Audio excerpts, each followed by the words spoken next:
9 सितंबर का दिन जमहूरियत के खिलाफ एक अटैक था। जिस वक्त आपके नकाब पोश लोग, इंटेलिजेंस खुफिया एजेंसियों के लोग, चाहे वो ISI हो, MI हो, IB हो, FI हो, स्पेशल ब्रांच हो, कोई मालूम नहीं, नकाब पोश के माथे पे तो नहीं लिखा होता कौन सी एजेंसीज के हैं, उन्होंने पार्लियामेंट पे हमला किया और वहाँ से आइन और कानून की धज्जियाँ उड़ाई और वहाँ से MNAs को अरेस्ट करके ले गए और पुलिस जो है वहाँ पे खड़ी थी और अभी सारे कह रहे हैं कि जी हमें नहीं पता। तो कौन लोग थे? ये कोई खलाई मखलूक थी, ये हाजूज माजूज इनको मैं कहता हूँ, ये कौन थे जो इतने दलेराना अंदाज के साथ आके और लोगों को इन्फोर्स डिसअपीयर्ड पर्सन जैसे लोगों को यहाँ पे MNAs को उठा के लेके जा रहे हैं? ये नहीं चल सकता, एक जमहूरियत में ये चीज़ नहीं चल सकती।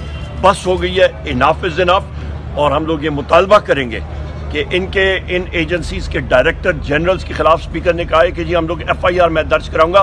स्पीकर साहब, इन एजेंसीज के डायरेक्टर